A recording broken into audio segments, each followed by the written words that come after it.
About a year ago, give or take a few days, I was sat in this exact spot. Um, I don't remember much of it, but I remember that my mom was sitting next to me, and I was crying really hard, harder than I had in a while. And the only thing that I really remember saying to her was how badly I did not want to go back to school that day.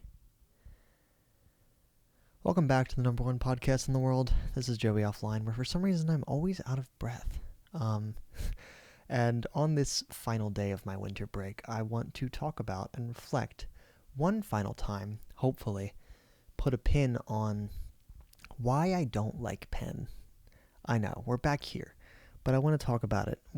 This will probably be the last time I talk about it. Won't be the last time I think about it, but I've been at my new school for a semester now, and I kind of want to reflect on where I was at this point a year ago, where I am now, and why I think my new school has helped me realize even further why I don't like Penn.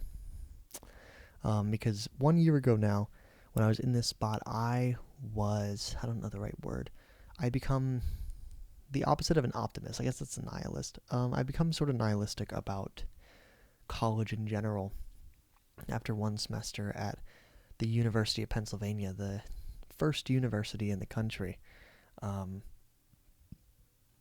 I thought that maybe all schools were like this, like all colleges were like this, um, and that I just wasn't meant for college, and that I was going to have to sit here and go through this for 4 years and hate myself and be exhausted and overworked for 4 years straight, and then I would get a degree that I could never use. Um, and that seemed so pointless to me. And really, that winter break day, like the last day of my winter break last year, was really the start of my spiral into trying to drop out of school and pick up a real life job, and then eventually transferring to my new school. Where I am now, on the last day of winter break 2024, the year of our Lord, can I get an amen? Um, I feel pretty good. I still think I'm spending years of my life going to school for a degree I'll never use. That's going to happen anywhere.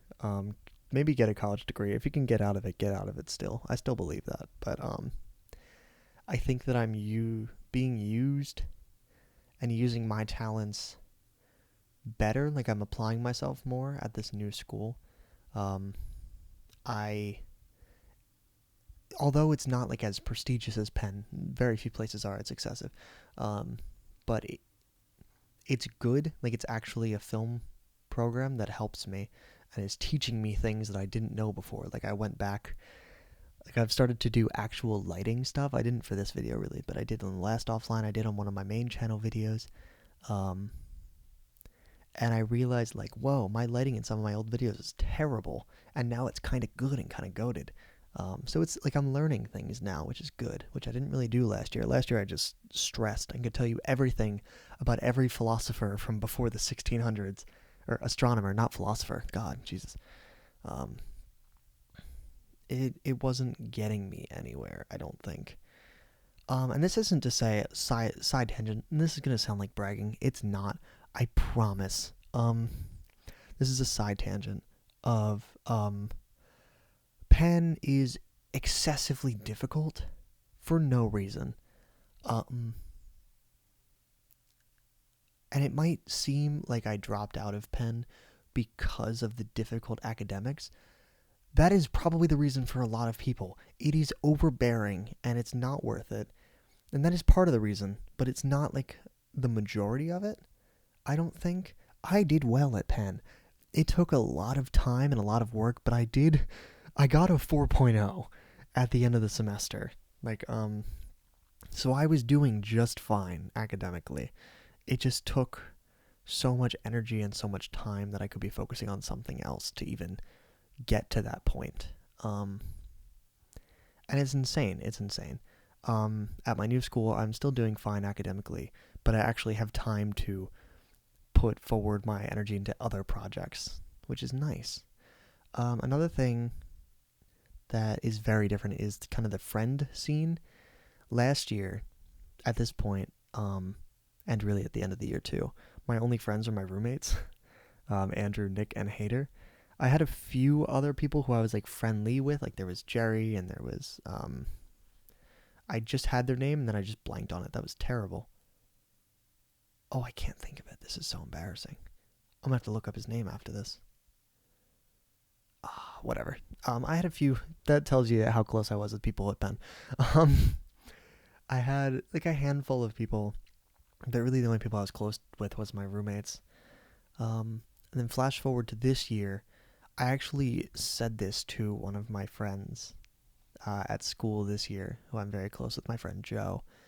I was very honest with him when I said, in the first 2 weeks, maybe, even the first week probably, but within the first 2 weeks that I've been to this school, this new school, I have made more friends than I did in my entire year at Penn. Within 2 weeks, I had more friends. And they're cool people. They're like actual human beings. It was awesome. They all are like really nice and really chill and actually feel like human beings. Because that's one of the other problems with Penn is people don't feel like human beings most of the time. They all feel like soulless robots who grew up decently wealthy and only can connect to other human beings through their LinkedIn profiles. And it sucks. And that is one of the things that always confuses me because it feels so similar across the board. They have this way of speaking and behaving at Penn that just feels so unhuman. Even people who are very human people, like have actual lives and backstories and aren't like these idyllic, like grew up wealthy, all they've ever known is like not normal human interaction. Like they're like above it all. But that's not everybody at Penn. There's so many people who have such interesting stories and are actual human beings, but then they enter the Penn setting and they're like turned into robots. It's really scary. I'll give one example really quick. My friend Andrew, my roommate from last year, had a friend named Cameron. We're going to call him Cameron because that's his name, and I'm not going to sugarcoat it because I hate him. Cameron, you'll never see this, but I hate you. He was such a problem. He, for me, is he's Penn in one human being, in one human form. He only cared about himself. Like, he barely showed emotion, but when he did, it was for himself. Like, he would cry, apparently, like, really heavily to Andrew when he couldn't get any women to love him or even like him. And I'm not kidding. He really did. He always wore a suit everywhere, and he had, like, one of those electric scooters that he would ride around, and he looked ridiculous. He was always in a suit and tie. He could not get a woman to save his life, and he would cry about it incessantly. He applied to over 100 med schools and didn't get into any. He eventually got into one. But he was just, like, he did not even stop for a second to, like, have any real human interaction. Every time he spoke to my roommate was for business, and they considered each other friends, like good friends, and their only interactions were for business or for, like, a paper they were working on or something. And it was so exhausting to just be around him because the only thing he would focus on is his work. Like, I don't think he's like the kind of person, I don't think he has a favorite color.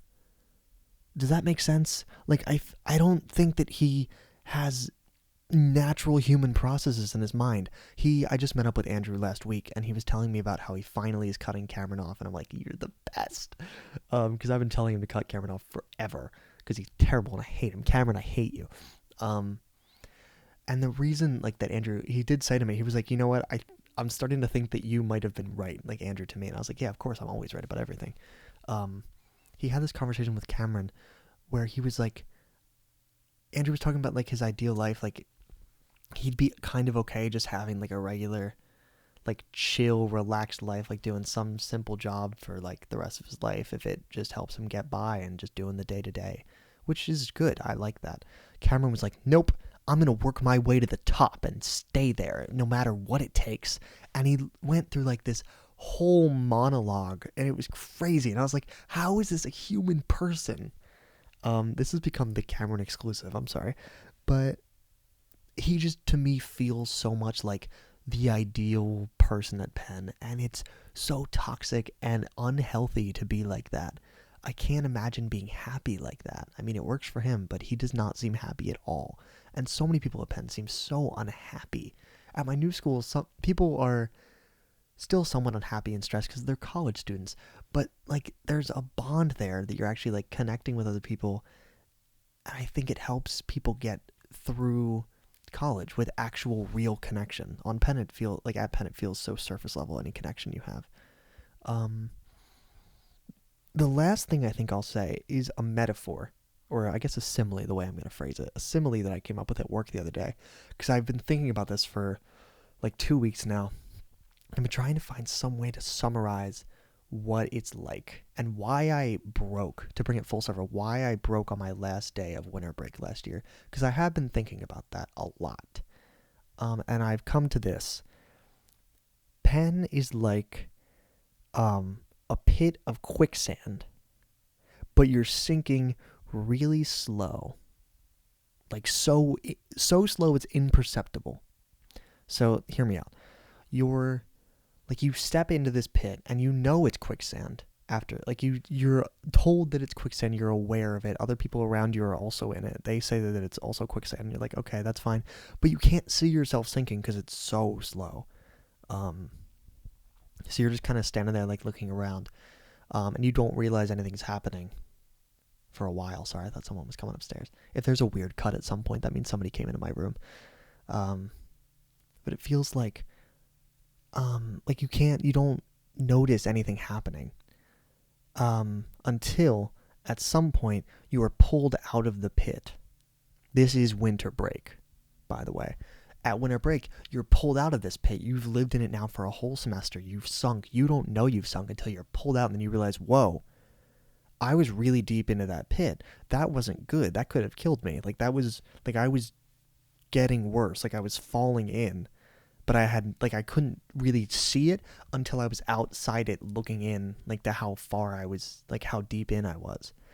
And you see that, and you know, like, oh, this thing eventually could kill me. This thing is not healthy. This isn't good. I shouldn't go into that. And then you're, like, outside it for a month, and you get to experience life again and be happy and move around, and you're not sinking. And it's good. And then after a month, they're like, okay, get back in. What? No, why would I want to get back in? It wasn't good. Like, it was unhealthy for me. Like, I was actively sinking. I don't want to go back in. And then you have to. I think that's kind of why I broke right before winter break ending, because it was like, I have to go through all of that again. Like, I hated it, and I have to go through it again.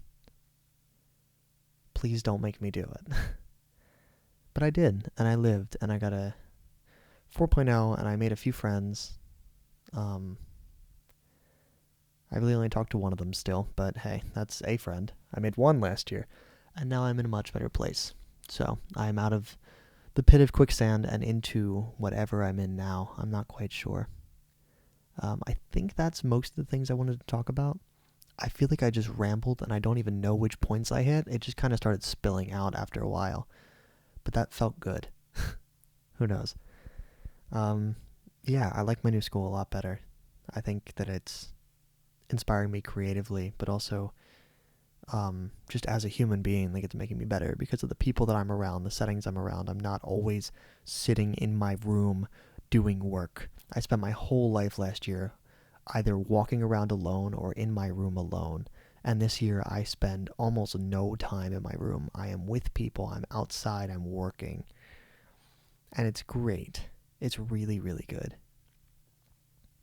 It's really, really good. I'm excited for tomorrow. Or for not tomorrow. I leave in about 30 minutes to go back to school. So I'm excited for that. I'm not excited for tomorrow because that's the first day of classes and that sucks. Yeah, I think that's it. I think I've said enough. I'm going to go. Enjoy school. I will see you all again soon. I hope we speak soon, and I hope it's not a super depressing topic. Have a good one. Goodbye.